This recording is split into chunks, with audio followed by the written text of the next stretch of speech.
Hello NTR fans, ఈ video మీకోసమే.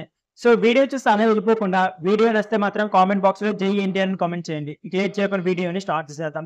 ఎన్టీఆర్ మరియు కొరటాల శివ కాంబోలో జనతా గ్యారె తర్వాత రాబోతున్న చిత్రం దేవరా. జాన్వీ కపూర్ హీరోయిన్ గా నటిస్తున్న ఈ సినిమాలో బాలీవుడ్ స్టార్ సైఫ్ అలీ ఖాన్ కీలక పాత్రలో కనిపించబోతున్నారు. ఈ సినిమాలో ఎన్టీఆర్ డబల్ రోల్ లో కనిపించబోతున్నారు. రెండు విభిన్నమైన పాత్రలు చేయడం ఎన్టీఆర్ కి కొత్త ఏమీ కాదు. కనుక దేవరాలో ఎన్టీఆర్ తన ఫ్యాన్స్ కి డబల్ ధమాక్ ఇవ్వడం ఖాయం. ఇప్పటికే నెట్టింట దేవరా క్రేజ్ ఆకాశం మధ్యగా పెరిగిపోయింది. అంతేకాకుండా యుఎస్ఏలో ఈ సినిమా యొక్క అడ్వాన్స్ బుకింగ్ లో సరికొత్త రికార్డును నమోదు చేసింది.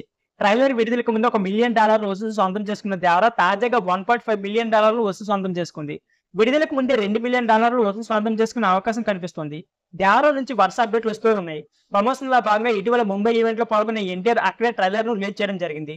ఆ తర్వాత హైదరాబాద్ లో ఎన్టీఆర్ లో పాల్గొన్నారు. ముఖ్యంగా సిద్ధు జోగల్గొండ మరియు రిసెప్షన్ ఎన్టీఆర్ అందరి దృష్టిని ఆకర్షిస్తుంది. అతి త్వరలోనే ఈ ఇంటర్వ్యూ విడుదల చేసే అవకాశం కూడా ఉంది. సినిమా అంచనాలను అమాంతంగా పెంచే విధంగా దేవరా నుంచి ఆయుధ పూజ సాంగ్ ను విడుదల చేయబోతున్నారు. రామ్ జోగ శాస్త్రి గత 2-3 రోజులకి ఈ పాట గురించి క్రియేట్ చేస్తూ ట్వీట్ చేస్తున్నారు. తాజాగా ఆయన చేసిన ట్వీట్ దేవరా స్థాయిని అమాంతంగా పెంచింది అనడంలో ఎటువంటి సందేహం అయితే లేదు. దేవరా నుంచి వచ్చే వారం biggest pan India block buster రాబోతుంది. ఫ్యాన్స్ అంతా ఎదురు చూడండి అంటూ రామ్ జోగ శాస్త్రి చెప్పుకొచ్చారు.